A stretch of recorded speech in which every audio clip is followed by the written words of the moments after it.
So this is what we're going to do. This is what we call a mock, or this will be the vet in that you will see at a normal ride. Okay? So what we do is a horse is presented to here. He will have a number on his butt. We'll call him horse number 101. And Marlene would have her ride, her score sheet, and she would have given it to my secretary, Carol Sue. And then I would start going through the vetting on this horse. So I always start with, your vets are going to do things a little bit differently, but I always start with getting my metabolic standards first. So I will take a pulse and respiration right off the start. So pulse and respiration are done over 15-second intervals, and so you will hear us say things like pulse is 12 or pulse is 16. That's not beats per minute, that is beats per 15 seconds. And if you are a PNR person, you need a watch of some sort or a timer. Cell phones tend to be a little bit clunky. I like watches, but everybody's going to be a little bit different that way. So I will come up to this horse and I will start taking its pulse. Now I am cautious of my own safety, but I also want to push him a little bit into making some mistakes so I can judge him. And manners is one of the things, and he's quite likely going to lose a manner or two because he's not happy today. So pulse is taken on the left side of the horse, right below the elbow, so we'll just do that right now.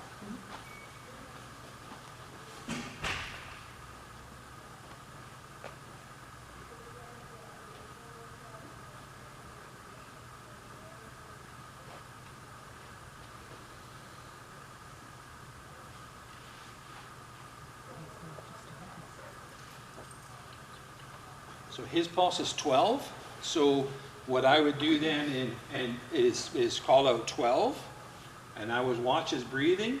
The rule book says that breathing is to be assessed without a stethoscope. We're to watch the flank like this. So you can see him breathing like this. So there's one, there's two. So I would be watching my watch, right? There's another one, 3, 4. Really hard to see. Really hard to see, but it's there. Some will say, well, I'm just going to feel at the nose. The rule book says you're supposed to look at the flank like this. So I would say pulse 12, respiration 6. Okay, so then my secretary would write that down, and then I carry out with the rest of the things. So what I want to do is I start at the front, and I work my way to the back. So I will check his mouth. I want to do a capillary refill like this. I want to look at the gum color and the moisture on there. So I would say that his cap refill on this horse is really good. So he's 1. His mucous membranes are pink and moist, and that's given a score of A, B, C, or D. And I also check his hydration. So his hydration needs to be done. Your regular vets like to do it here, and I have done that here on a horse as well. But the rule book wants you to do it over the shoulder so it's consistent for every horse. So right on the flat of the shoulder here is where it should be done. And you should pinch it and let it go. And this horse would be a 0 because it bounces back right away. If it sits like this and it goes away over 1, 2, 3 seconds, then that would be a 3 and it's scored appropriately that way. Okay? So that's our mouth and hydration. So once you're really into it, every vet's got their own way of doing it. They'll call out A10 or A20 or B30 or something like that. And your secretary really gets to know how to do that. I then assess for body pain. So I'll kind of run my hands down the big muscles of the neck, over the back. I'll press down like this, and it has to be a nice, consistent press over the back. I want to stress, and this is for the vets that are watching this video, try not to do this to these horses, right? Which is what you would do in regular practice, but it's not fair to the horse to be digging your fingers in like this. It should be a nice, even, flat hand pressure that is consistent right over the back of the horse like this. Okay? This is a horse that is my own horse, or Marlene's horse, that typically has a sore back, and so I'll often see a horse, and I'm going to do this on purpose on him. Right? You see a sore back like that. Now I pressed extra hard to get that, but that would be a sore back horse. Okay? And I guarantee you at the end of a ride, this horse will have a sore back. He always does. Okay?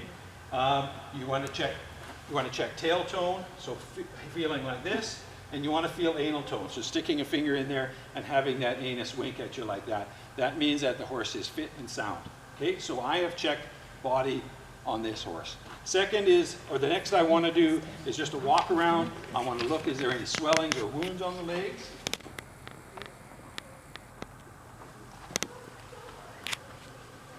Just a walk around this horse. And then I want to know how much, if there's any swelling on the horses or any wind puffs, any swellings that are down here. So I'll do just a quick run down each leg like this. Right? I can feel if there's any bows in the tendons, feel if there's any scars on the bones from some suspensory tendon injuries, things like that. You can be very quick. You don't have to pick up every leg and do a full exam on it. All you want to know if there's blemishes on the legs. So I'll do that on all 4 legs, like that. And you can always feel if there's some heat at the joints by doing a quick exam like that. So that didn't take very long. Sorry, I'm just going to check my list here. If I missed anything. The rider points out bumps and bruises. Yeah. So now I've done what my checking on this is, and I want to make sure that any bumps and bruises, I like to call it scratch and dent. I want to know that any scratches that are done that are on the horse at the beginning of the ride have not changed. I can't dock a horse for what happened on the trailer ride in here, but I can dock a horse for what happens on the trail ride. So at this point, I ask my rider to kind of point out any bumps and bruises that I need to be paid attention for. So I may have found one on the horse. Let's say there's a scar right here. Then I'll have my secretary on the backside would then write on here and say scar or something like that. Something that is identifiable to the veterinarian. If I found some swelling in here, right about the fetlock, some wind puffs on there, I would say wind puffs with an arrow there. Give myself a way that I can judge that score at the end of the day, saying wind puffs 1 out of 5, so that at the end of the day, if they're worse, I can call it 2 out of 5 or whatever. Okay. Okay. Oh, thank you for reminding me. I did not do gut sounds. I learned all this before we did gut sounds. So one of the things that we have to do with gut sounds is put a stethoscope to our ear, go right over the paralumbar fossa, and we'd like to listen for long enough to be able to assess the quality of the gut sounds. Okay? Some horses you have to listen longer, some horses you don't have to listen at all. Sometimes you can hear it when you're taking a heartbeat. You'll hear the gut sounds already. On this horse, yeah.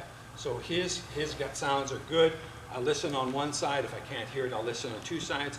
But we need to listen long enough to give us an assessment of the guts moving on this horse. Okay?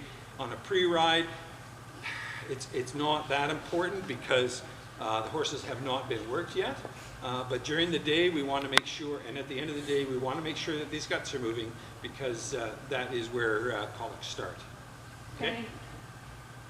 Question? My horse is one of those horses that if they don't drink enough, the hind ends get sucked in really bad. Yep. How much deduction before or after the ride? The duct for being sucked in like that, Yeah. nothing at all. As long as there's good gut sounds. Okay. Okay? And I like to listen right here. There's no reason why you can't listen here. You just need to be consistent from horse to horse so that you can assess what the gut sounds are doing through the day. Thank you for reminding me about that. Okay, so now Marlene has told me all where the scratches and dents are. We've identified those on the paper. Now all I need to do is assess how this horse is moving. So at this point I ask my rider to trot out to, usually we have a pylon out there. Trot to that pylon straight and come back just gently. And I want that trot out in such a way that that lead rope is got some slack on it. I just docked him manners, by the way. Okay. So I would stop and then tell my secretary, can you just give this horse a mark off for manners, whatever the vet feels is appropriate for that. But he just bumped me and he wasn't behaving very well, so I did dock him.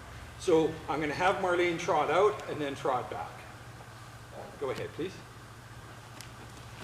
At this point, I'm looking for, is there any lameness? This horse, is it able to pick up a trot? Is it throwing its head when it picks up a trot? Does it want to trot at all? Is he tired? Is he dragging his feet? Okay, see that nice slack in the lead shank? That's what we're looking for. And then I want the horse to trot in a circle in two directions. We like an 8-meter diameter circle, and then you can watch for lamenesses at this point. So we're looking for how is the impulsion on this horse? Is it able to pick up a trot properly? Is there any lamenesses?